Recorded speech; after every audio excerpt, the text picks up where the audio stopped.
Hi ladies, welcome back to my channel, and if you are a first time visitor here, I welcome you. My name is Passion, and here on this channel we talk about everything femininity and womanhood. And so today we're going to talk about something very spicy, okay? Some people don't like to have this conversation. It may make some uncomfortable. So if you're uncomfortable talking about sex and intimacy, you may not want to watch this video. And full disclaimer, this video is not this is for educational purposes and it's not for children. So if you have a child near you while you're listening to this, make sure you put on some headphones or just stop right now and go to a private place.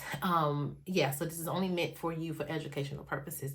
So we're going to talk about intimacy in marriage, and I'm so excited to talk about this. A lot I want to say, so let's just go ahead and get to it, okay? It's going to be really juicy, it's going to be really spicy, but at the same time, it's going to be informative and educational because this is for all my wives specifically. Let's give another disclaimer. This is for my wives that are married because marriage is meant, sex is meant for marriage. Intimacy, we have physical intimacy, which is physical touch, sex, and kissing and flirting. And words of affirmation is a form of intimacy where you're speaking words of affirmation, giving each other insurance. And actually, I would say flirting can be affirmation as well. You're just flirting and, just being playful. And then you have your emotional intimacy where you're always connecting emotionally. If someone is down, you guys can be intimate and emotionally speak on those things and what you need to say or whatever it is that you need to articulate your emotions. You can be able to do it and be vulnerable with your spouse. That's a form of intimacy. And also spiritual intimacy where you guys can connect with God and be spiritually aligned together and walk fruitfully and so great together, and also just be submissive and do not deprive each other of that love. What is intimacy to you? I want you to think about that. I want you to reflect on what intimacy looks like for you and your spouse. Intimacy doesn't always have to be sexualized. Intimacy could just be that intimate moment that you spend with your husband where you guys are just connecting again. When you become parents, it's so hard to stay connected because you're so drawn and you're trying to serve and fulfill the needs of your children because you got to take them to after school programs, help them with homework, give them a bath. They're sick, you gotta nurse them back to health. Like, there's so many things you have to do as a parent. So it pulls us away from our spouses, but we have to always know how to come back and connect with our spouse in an intimate level, even if it's just a small kiss on the forehead or kiss on the cheek, just to let them know that I love you and I'm still thinking about you, right? Sex is a gift that God has given us as husband and wife that we can enjoy in the marital bed, right? When you're married, it's just so beautiful to be able to connect with your husband in a intimate level, even if we're just holding hands or we're just flirting with each other. It's very important to keep intimacy in your marriage. If you want your marriage to thrive long term, I'm talking 10 plus years in your marriage and you're still in that honeymoon bliss, you have to remain intimate. A lot of couples I see today, they forget what they did to get their spouse, right? Or they forgot how to flirt and love on their spouse. Like I said before, it could be children that got in the way or work could be in the way. But you have to make your marriage a priority, and also reconnecting and also dating. Dating is very important. Me and my husband still go on dates like we're just boyfriend and girlfriend. Like, he's my forever boyfriend, even though he's my husband of 4 years. We're always constantly married, but we're dating. We're still getting to know each other, right? Because after we're done raising these children, it's going to just be me and my husband. So I want to keep that connection with him. I want to keep that fire for him, right? And so I want to remain intimate with him in every aspect. If I'm just holding his hand or we're just flirting a little bit and the kids are just bothering us and in the way when we really want to connect, you know what I mean by that? But we're just trying our best to just stay connected in a intimate level. Emotional intimacy is important. Also, just always being emotionally available for your husband or your wife. If you're a man watching this, always be emotionally available for them and just try to meet their emotional needs. From 1 Corinthians 7, chapter 7, verse 3 through 5, where it says that a husband should fulfill his marital duty to his wife, and likewise the wife to her husband. Do not deprive each other except by mutual consent for a time so that they may devote yourself to prayer. They come together again so that Satan will not tempt you because of your lack of self-control. And so and what that basically means essentially is that you're not supposed to deprive your husband and you're not supposed to deprive your wife. And so if your husband's coming to you and he's like, hey, I'm ready to connect with my wife. I miss you. I want to get inside, I'm not trying to be too graphic. Don't deprive him. Don't tell him no. Like, no, I don't feel like doing it. Or no. And you're always telling him no and rejecting him. And so what that does, like, if you keep rejecting your husband and depriving him from that physical need, then what essentially will happen is he will start getting tempted by Satan. Remember, the scripture said, don't give Satan room to even send temptation him his way, meaning it could be another woman, or he start watching pornography and doing these other things. So what you're going to do, girl, is go in that room, and it don't have to always be a real drawn out section where you have to just get roses and all that. It ain't gotta be all that. Sometimes it could be a quick little 2-minute, get in real quick in the bathroom while the kids are outside, or kids are gone for the day. You're just trying to just connect. Make sure you are meeting each other's needs sexually. You gotta find time to do it. Like, you can find time, trust me, you can. If I can do it, you can do it. So try to find that time to connect with your husband and do not deprive him. Stop saying no. I know it's tiring, like you're taking care of the children. You just had a long day at work. I understand that.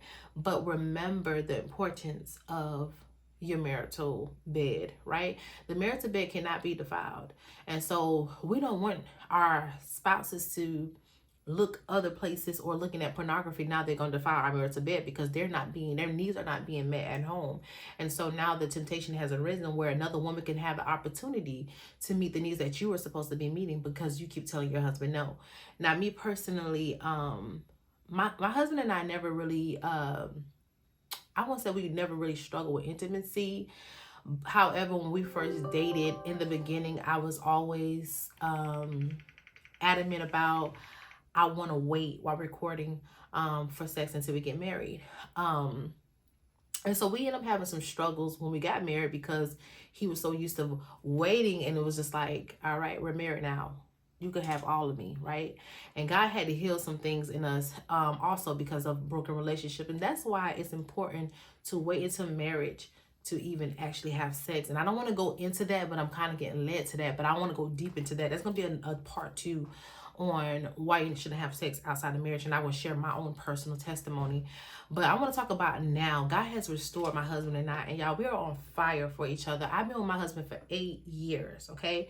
8 beautiful years so far by the grace of God. And we've been married for 4 out of those 8 years.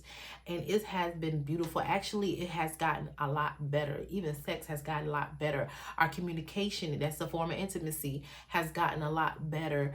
The way we meet each other emotional needs, and just, just being emotionally intelligent about things, and just communicative, and just meeting each other's needs, not depriving each other. And if we feel like we haven't connected in a couple of days, we making a priority to connect, even if it is just shutting the door on the kids and like, y'all be all right for 10 minutes, so I could connect with my husband on that level. And then also just, flirting with each other. I'm in the kitchen, I'm cooking, he's coming over there, he's flirting, telling me how beautiful I look, or I'm flirting with him, vice versa.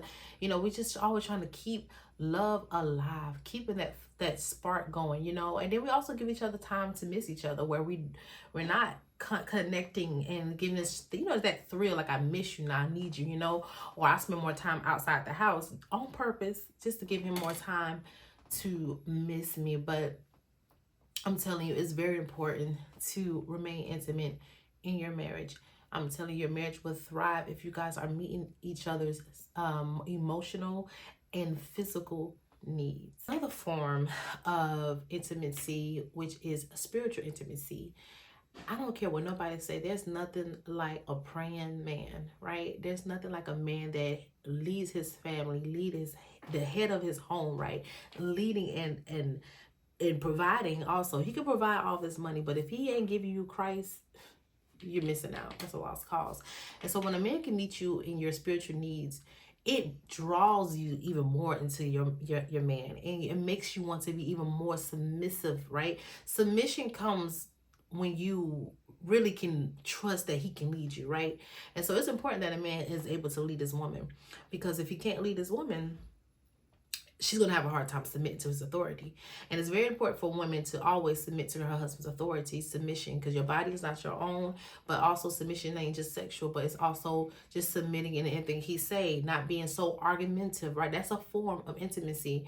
And if you're always argumentative with him and combative, it's going to push him away, right? Because you're not respecting him. You're not respecting his opinion, or you're not giving him an opinion. You are in control. That's just like Jezebel and Ahab. Jezebel was a very controlling and manipulative woman. However, Ahab was a very, I won't say submissive. He was more passive, right? He allowed Jezebel to do whatever she wanted to do and have control. I don't want an Ahab for a husband. I don't want a man that can't lead me and I'm controlling him and telling him everything that he needs to do. I don't want that. I want a man that can lead me, right? And so I don't want that. And I don't want you women to be in a relationship where you're Jezebel, don't even realize it, because you're always in control. You're always leading. You're always headstrong. No, you want to be able to walk in your femininity. You want to be able to thrive in your marriage. You can be intimate. You can be yourself, sensual, and all those things that comes with the intimacy. But we definitely need a man that's going to lead us properly. And that's very important. And so, yes, he has to meet your spiritual needs, be able to pray together. That's a form of intimacy where we're holding hands, we're touching in agreement, and we're praying to our Father in heaven together, y'all. That is the beautiful spiritual intimacy. Part one of intimacy. There's so much I can break this up into, and I may have to break this up in parts because I don't want it to be all over the place and just jumbled in one. However, I wanted to start the conversation, and if you guys want to hear more about intimacy, we can definitely dive into this topic some more. I love y'all, and I'll see you guys in the next video. Bye.